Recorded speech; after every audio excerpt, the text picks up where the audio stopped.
In a single day, a company engages in hundreds and thousands of business transactions.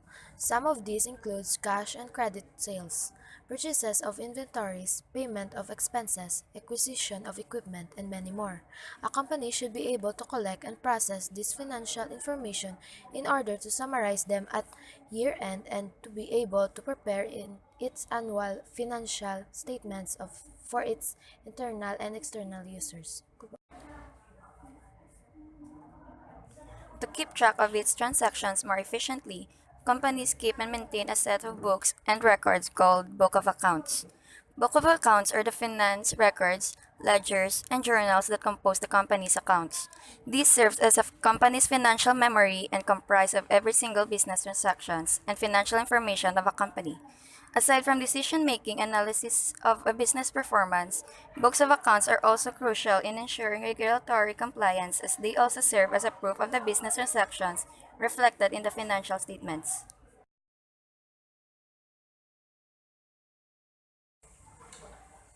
A journal is a chronological record of all company's transactions listed by date. It is often referred to as the Book of Original Entry. This is because we first record the business transaction in this book. The recording of financial information into the journal is known as the process of journalizing. General Journal. Most businesses, especially large companies, may adopt different kinds of journals, but all business organizations use the most basic type of journal, which is the General Journal. The General Journal typically displays the transaction's date, account titles and explanations, references, and respective amounts of corresponding accounts. A sample format of a journal is shown as follows.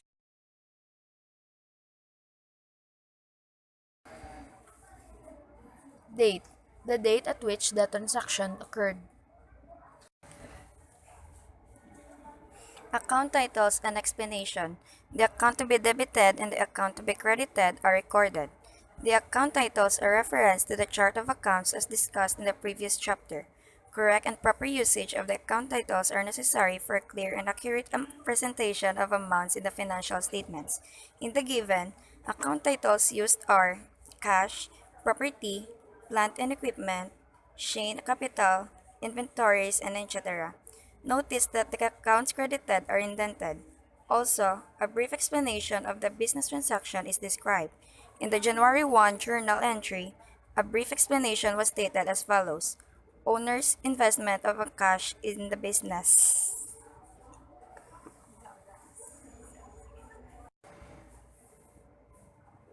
Reference number. The reference number of each account journalized. The reference column is left blank during the journalizing process and is filled out during the posting process.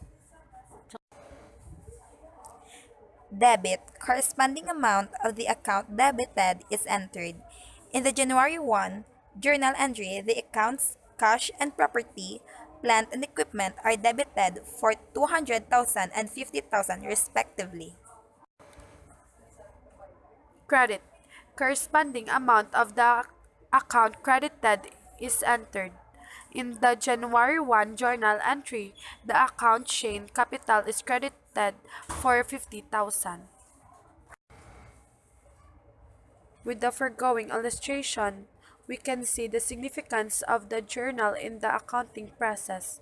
First, the shows of chronological record of the company's transactions. Through the journal, company can easily detect if there are missing or unrecorded transactions.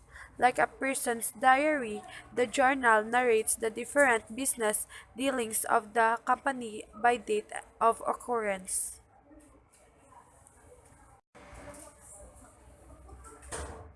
Next, it discloses the full effect of each of the transactions per entry. Like in the first journal entry of the given illustration, we can easily identify that the transaction has an effect on the company assets and equity. Lastly, the journal serves as a check and balance tool of the company. It provides the transactions corresponding debits and credits. We know from the preceding chapters that the debits should always equal to the credits of each entry. As such, Each entry in the journal helps prevent and locate errors as the debits and credits can be easily compared. Special journals are used to record typical and similar types of recurring transactions. Sales journal used in journalizing all sales of merchandise on account. Cash receipts journal used in journalizing all cash received, including cash sales. Purchases journal used in journalizing all purchases of the merchandise on account. Cash payments or cash disbursement journal used in journalizing all cash paid, including cash purchases.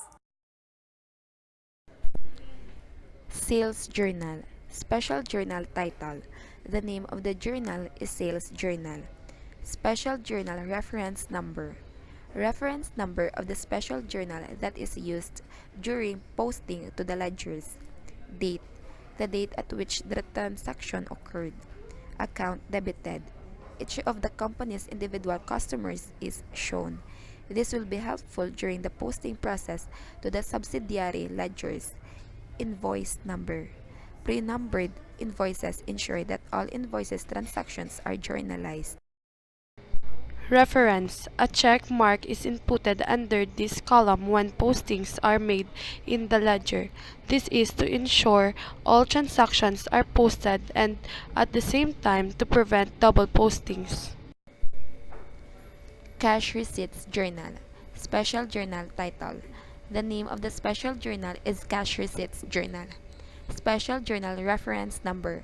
Reference number of the special journal that is used during posting to the ledgers. Date. The date at which the transaction occurred. Account credited. The account that is credited with reference to the chart of accounts. Reference. It is left blank upon journalizing and is filled out during the posting process. A check mark is inputted under this column when postings are made in the ledger. Debit cash. The corresponding amount of cash debited is entered. Credit accounts receivable, sales, and other accounts. The respective amount credited is entered. Totals. This will be posted to the ledger rather than the individual entries. Purchases Journal. Special Journal Title. The name of the special journal is Purchases Journal. Special Journal Reference Number. Reference number of the special journal that is used during posting to the ledgers. Date. The date at which the transaction occurred. Account credited. The company's individual suppliers are shown. This will be helpful during the posting process to the subsidiary ledgers. Terms. Suppliers usually provide discounts on its regular customers. The payment terms include the discount rate, discount period, and payment period. Reference. This column is left blank upon journalizing and is filled out with a check during the posting process to ensure all transactions are posted and to eliminate double postings to the ledger. Debit merchandise inventory and credit accounts payable. The purchases journal contains all purchases on account. Other transactions inputted in the purchases journal include a debit to merchandise inventory and a credit to accounts payable. Under this column, the respective amounts of each transactions are entered. Total. At the end of each month, the total is computed. This will then be posted to the general ledger rather than the individual entries. This saves time at the same time reduces possibility of errors in posting. Cash Payments Journal.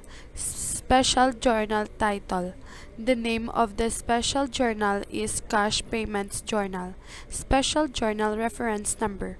Reference number of the special journal that is used during posting to the ledgers. Date. The date at which the transaction occurred. Check number. The corresponding check numbers of each cash payments are recorded to maintain a record of the disbursed checks. Account debited. The account that is debited. Reference. This column is left blank upon journalizing and is filled out with a check during the posting process to ensure all transactions are posted and to eliminate double postings to the ledger. Debit accounts payable, other accounts. The respective amount debited is entered. Credit cash. The corresponding amount of cash credited is entered. Totals.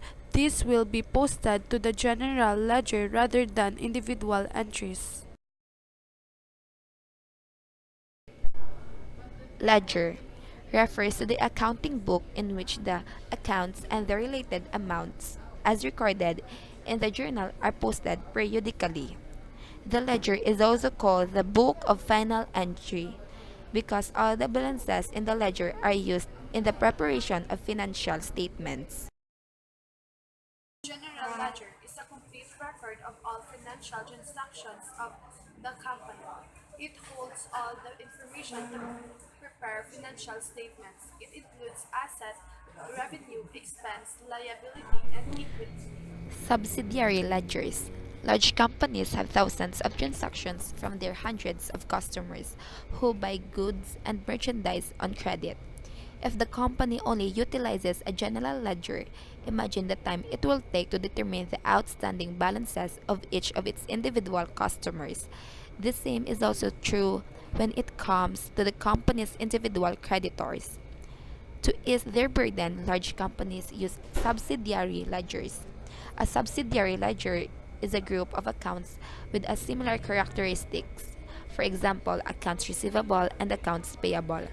It is an additional record to the general ledger utilized by the company to track the per individual accounts of the company's customer, creditors, and the like. The relationship of the subsidiary with the general ledger is described as follows. There are two common types of subsidiary ledger, the accounts payable and the accounts receivable ledger. Accounts receivable ledger is used mainly to track the individual account balances of the company's customer. Accounts payable ledger is used in tracking individual accounts payable balance of company creditors.